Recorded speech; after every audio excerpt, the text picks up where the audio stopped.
Dostlar, hemmeňize salam. 3-nji urokdan soň azyrak orta bagy düşdi. Indi bolsa 4-nji urogumyza başlaýas.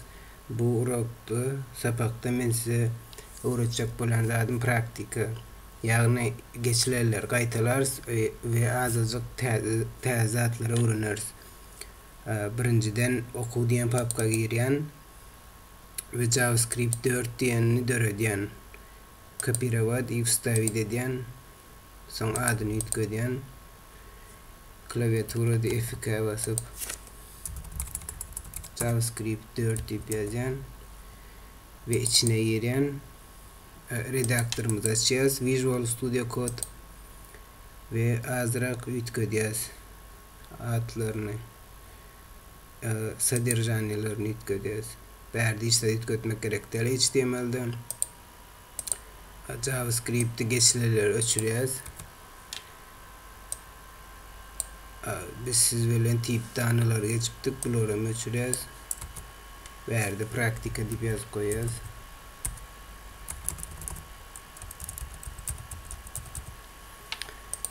Indi bize JavaScript diýen faýl gerek. Biz birinciden men size aýdypdym, tip danylarda şuňalak danyny we diýip ýagny straka, string diýip ýazylýar. String. Ine şu tip danyny men size ýene bir zat öwretdim, kommentariýa diýmek şu redaktora aýdylýar, redaktorga ýagny компилирует diýilýär da kodu, kompilyator garajy şol kodu kompiliruat etmezligi üçin kommentariýa gerek. Onuň üçin ikisiň slash goýsaňyz hem bolýar, bolmasa şuňalak edip kommentariýa döretip bilýäňiz, şonda kompýuter okumaýar şuňalak simbollaryň içinde duran bolsa. Muňalak simbol gerek haçanna köp zat ýazanna hiç ýyly okap bilmeýär. Ýa gaýdan 2 sany goýsaňyz, onu her setirde goýup çykmaly bolýaňyz 2 sany slash. Onu tapawutlar diňe şonda.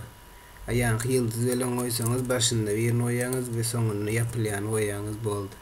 Kommentariýa düşünükli bolandyr diýip umyt edýän. Ine string diýen tip bar diýdik.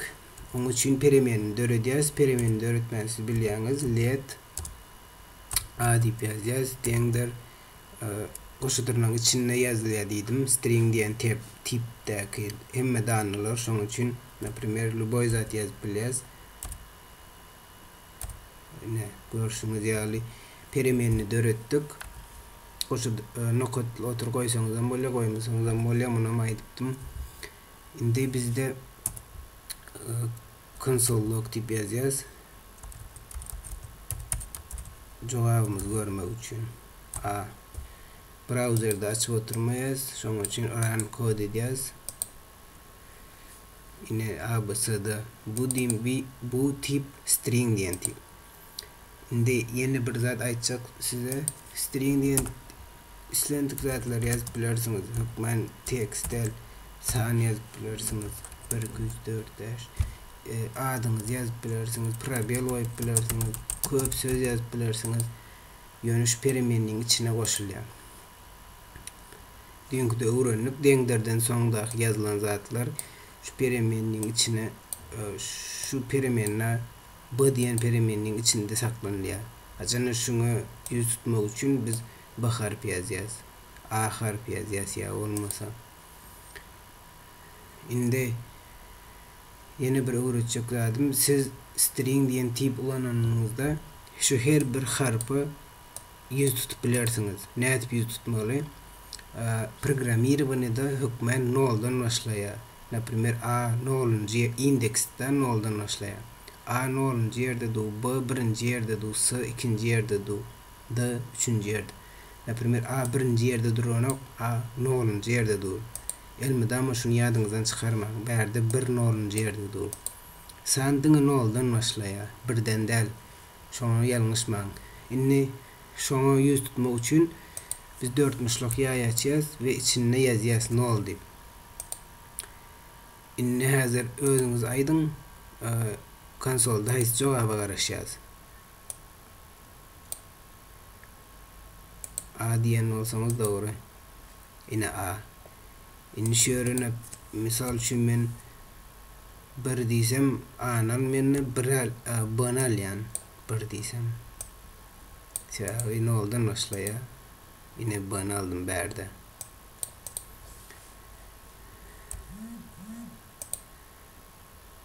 Şimdi mesela ben 1, 2, 3, 4 tip sanadım.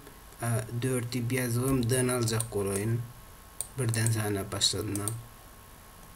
Undefined. Hiç zat yok diye. Bellenmedik. Sebebime ayetmel ne oldu? Nasıl adı olsa 3. yerde durur.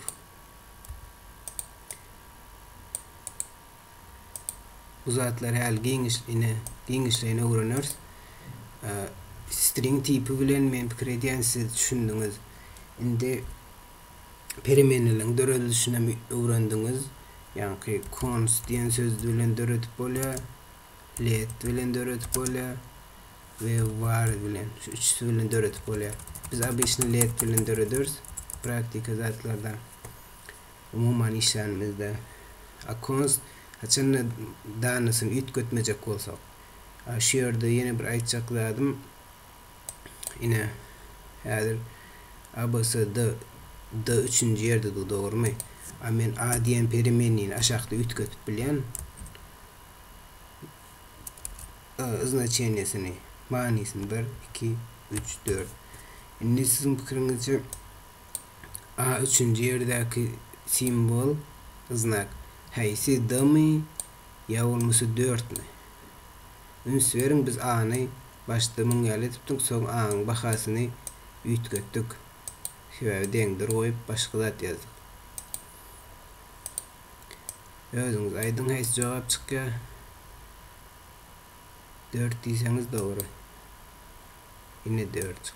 Şöyle üt gödü uje bul yok. Şöyle A diyen karopkanın içine şunu saldık. Başta şu bağdı bunu ayırıp son bunu saldık. Şuna ait geçeyim dedim. Seyahattir düşünüklü olandır.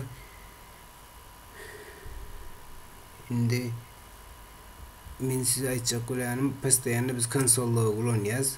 Konsol logon bu konsol bir obyekt son geçer sökmen log şonun metodu yani funksiyası. Şonun için biz berde görüp biliyoruz.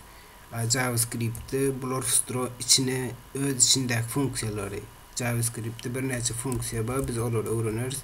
Şoların birem alert A diyen alert diyeni konsolda görüp olmaya olduğunu browser'da işleyip alert diyen funksiya.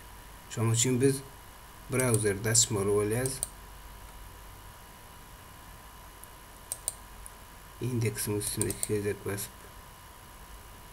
yine alert'ın cevabı browser'da görüp olacağız.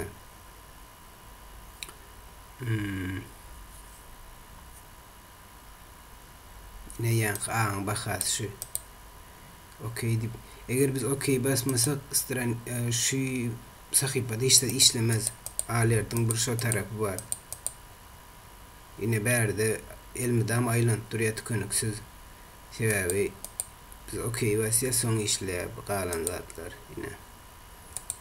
Yani konsol log bilen yazanımız konsol log'da görüp bilirsiniz. Aytacak olayım şu yerde görüyen zatlarınızı şu yerde görseniz böyle. Yani alert dediğin browser'da görüp biliyorsunuz. Yine abnavide deyin. Yine ya olmasa bağın bakasını görüyorsa alert'ın konumu bilen bağın yine bağın bakası. Siz aydarsınız ya 2-3 alert ulanıp olmayan bulanıp böyle olur. Birbirinden sonlanıyor. No işleyer. Browser'a varız. Ne video diyeceğiz ne? Birinci A'nın bakasını gördük. Okey basacağız. B'nin bakasını gördük. Okey bas bir şey tüyemmesin. Kutuya alertler. Son browser işleyer. Onun için işlemeye.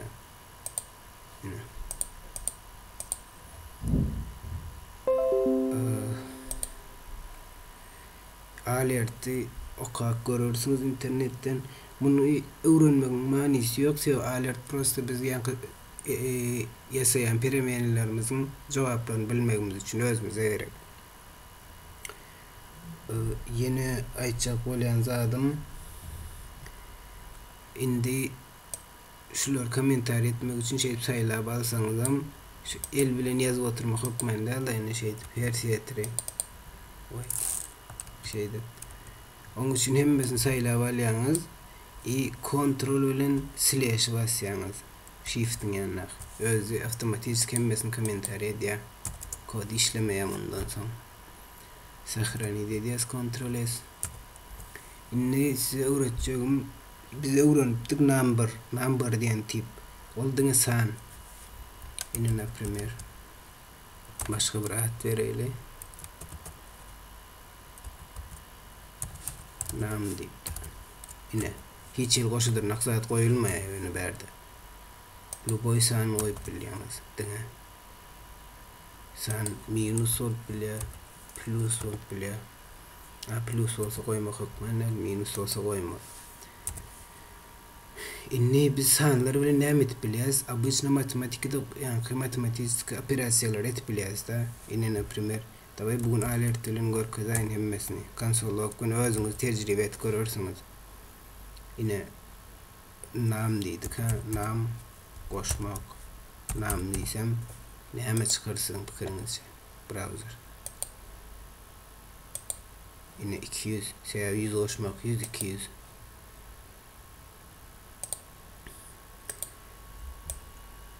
Ctrl C diyen ve Ctrl V diyen ayırmak.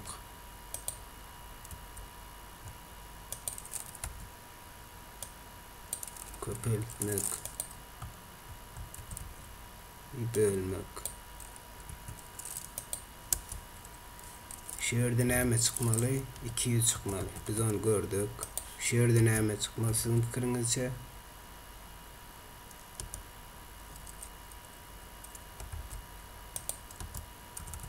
Bir yerde neme çıkmalı.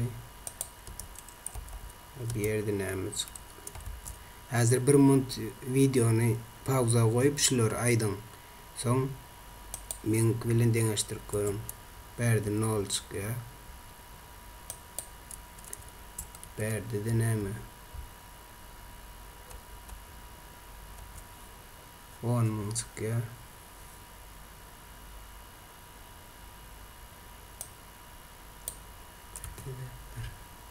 Gelin cevabını verelim. 200 koşmak, nol ayırmak, köpeltmek 10.000, bölmek 1. Başka da matematik operasyonlar köp değildi. Başkaça yazılış görünüşleri var. Misal için yine şey edip yazmak hükmen değil ne? Bular komentar edeyim. Nam dedik ha. Nam. Inni men alert deyip yazacak. Nam. Şu yerde men etecek olanım. Liyette en dendir. Nam. Ya olmasa namın bakasını etketecek olayız da biz. %101 edecek da. Misal için nam koşmak 1. İyi hazır nam çıkarsak 101 çıkar. Sevit götük da znaçenesinde ne 101. Şimdi menin aytacak olanım şunyalık uzun bolmazlığı için programmирование bir näme oylap çıkardılar. Operant increment decrement yani increment haçanını koşmak, decrement haçanını ayıranda. Ne misal için seyredin. Şunu işlemeceyle deyin komentarya. Yine hazır nam görsek обычно 100 oluyor. Şimdi şunu 2 saniye plus koysak decrement oluyor. Ne seyredin. Häzir düşündirecek näme üçin işlemediğini. Ine şu increment bolýar, decrement diýipdirin. Increment bolýar. Ine 101. Bu diýeni başda şu namyň bahasynda bir san ulul diýär. Soň namy çykar diýär da.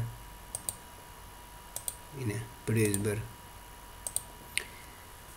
Prefixni increment diýilýär. Muňa prefixni x plus öňünde dur. X plus ýankyl izinde dursa ona postfixni increment diýilýär. Onda işte ütgüme sebäbi on ýa aýtdym öňünde plus dursa başda ulul diýär, bir san namyň bahasyny soň çykar diýär. Häzir aýdýar başda alertleri namy çykar diýär, soň ulul diýär. Namy çıkaramat 100 bolýar, soň ululdygyny biz görüp ýetişmeýär. Şoň üçin aşakdan prosta alerdiň bahasy, namyň bahasyny gaýta görjek bolun 101 çykýar. O bize başta 100 görkezdi, soň ululdy, reski biz görmäň aldyk. Ondan soň ýene gaýta çykarjak bolsak, uje ululan bolýar. Ine 101. Buna increment diýilýär. Ýani gaýtmaýalyk postfix increment prefix increment var. Indi şoň garşydaşyna näme bar? Decrement. Olan post decrement prefix decrement. Sereden alert nam öňündeki sen minus goýas azal diýe we çykar ekrana 99 çykmaly. Çykdy. Indi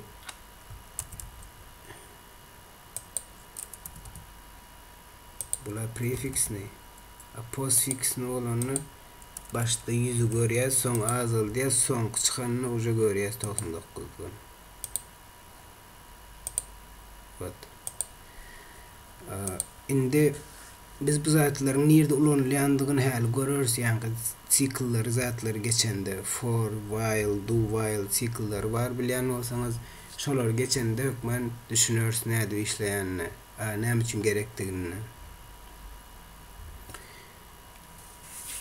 Başka näme aýtjakdym bugün? Yeni bir aýtjak zadym. Indi aýtjak bolýanym. Decrement, increment düşünükli. Siz misal üçün ýani namyň bahasyny ýetgetmek üçün näprimер namyň üstüne goşakda men sebäbi 150 bolmak üçün. Onuň üçin men şey diýän. Increment, decrement bärde kömek etip bilmese olardyň birje sen köpelip birje sen azalyp bilýär. Şoň üçin bu başga ýazygy. Inni seredem. Alert nam etsem häzir 150 çykar. 50 san bolupda 150. Indi şuň gysgaça ýazylyş usuly bar. Haçan şu iki at gaýtalanyp gelse şonu ýazmak hökmennäl.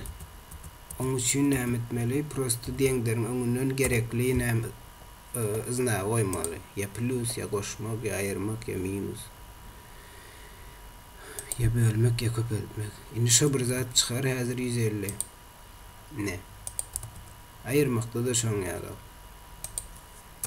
Misal üçin nam aýyrmak 150 diýip oturmak gerek däl da. Prosta deňderiň öňünden aýyrmak goýaňyz, iberde näçe aýyrjak bolan şonu ýazýaňyz. 50 çykar häzir. Ine.